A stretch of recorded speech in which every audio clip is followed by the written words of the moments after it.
heart. I could feel it. Forget it. That jury was on my mind. I should have concentrated more on what you were saying. Please, Rod, forget it. Those 12 people, they don't seem to smile or frown or react. They just sit there. Stop it. Stop thinking about it? Sure. Why not? How, Stephen? Tell me how. I had a client in Boston once who went down to the gym during a recess in his testimony. Swam 40 laps, came back exhausted. But for an hour, he forgot. Okay, you made your point. I'm sorry. Anyone for tennis? Sailing? I'd better make that ice sailing. Indoor sports, that's the thing. Oh? Oh, come on now. You both know perfectly well what I mean. I'll enjoy hearing this explanation. All right. Let's play a game. Now, you pick someone, some person, and you keep it to yourself. And the others have to guess who it is by asking questions about that person's taste and what he likes. Categories. Well, let's play it once. Why not? Who'll be it? How about you, Rod? All right. You got someone? Fire away. Is it a he or a she? Oh, you can ask that. We're playing beginner's rules. Ah, it's a he. If I were Mr. X, what kind of suit would I buy? A gray one. What style? Last year's, nothing too sharp. Would I read books? Mm-hmm. What kind? Adventure stories. Free guess. Go. Elliot Carson. Nope. Oh. What would be my favorite color? Kind of a sickly brown. Would I keep a pet? If you did, it would be a parakeet. A parakeet? But you wouldn't teach it to talk. What if it squawked? It'd learn not to. I'm pretty big on discipline, huh? You run a real taut ship. Somehow I can't think of your grandfather with a parakeet. It's not my grandfather. Oh, do I like music? You feel it has its place. Popular music? If it's an old hit like a waltz or a stodgy foxtrot. What's my taste in art? Terrible. Stuffy portraits and dull landscapes. At least that's what you hang where other people can see.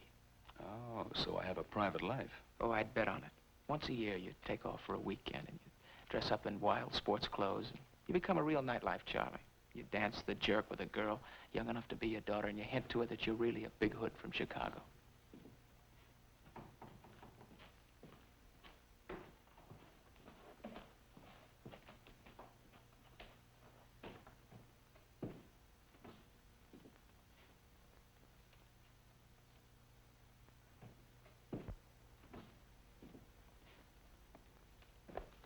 I give up. Who is it?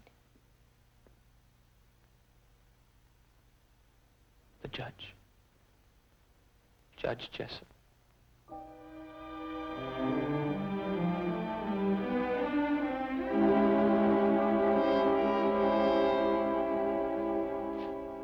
This is the block and tackle already introduced into evidence as Exhibit A for the defense.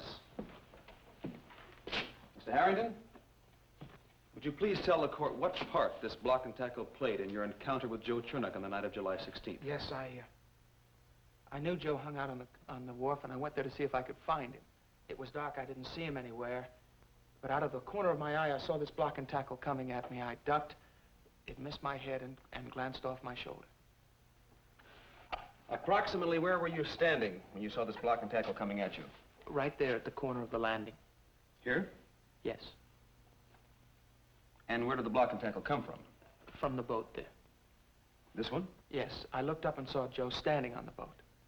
So you were walking along here looking for Joe on a peaceful mission of diplomacy. Then without provocation, he hurled his 15-pound weight with a 6-inch hook directly at you. Objection, Your Honor. Counsel for the defense is aware it has not been established the deceased hurled anything at the witness. Sustained. The jury will disregard Mr. Cord's remark.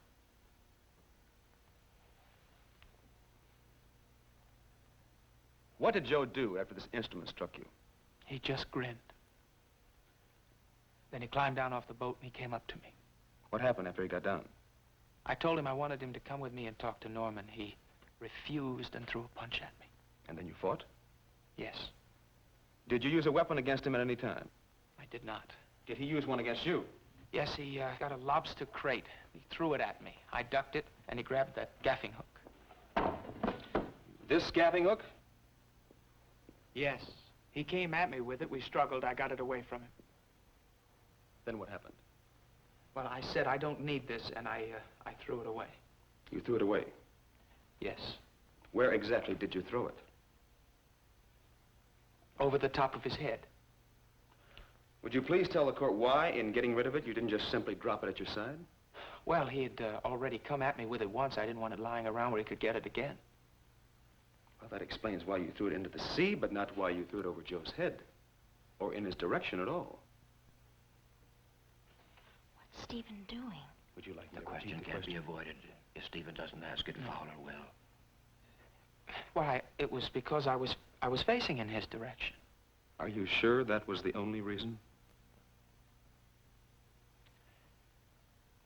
I guess I wanted to show Joe what I could have done if I wanted to fight his way.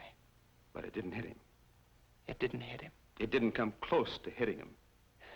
It was way over his head. You were named for the all-state team when you played baseball for Peyton High School, weren't you? Yes. You must have a pretty good arm. If you'd wanted to hit Joe with this gaffing hook, could you? I think so. Did you try? No. It was way over his head. Then you wrestled this gaffing hook away from him purely for defensive measures. At the same time, declaring you had no intention of using it against him. Yes.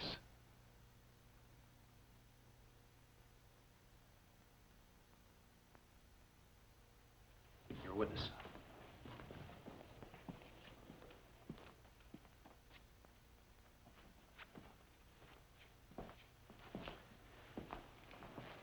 Mr. Harrington, in cases of this gravity, it's not unusual for there to be some inconsistencies in the testimony presented. I'd like you to answer a simple yes or no to a few questions.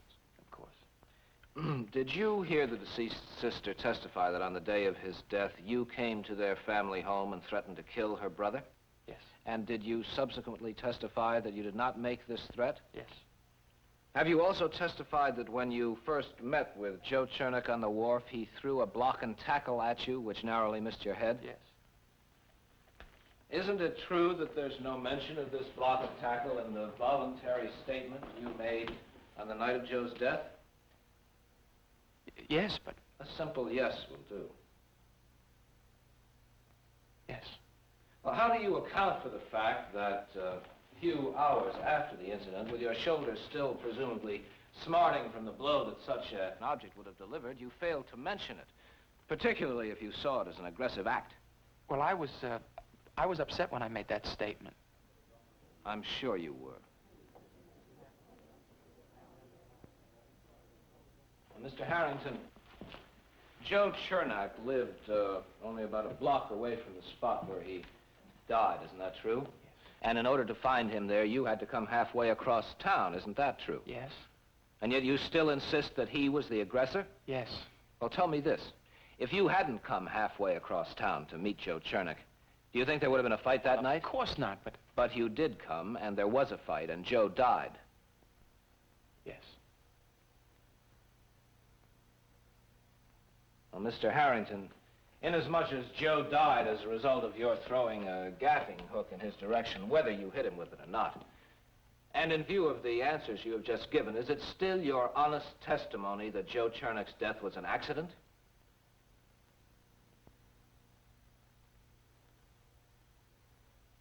Mr. Harrington. Yes. Let me repeat the question. Is it still your honest testimony that Joe Chernick's death was an accident?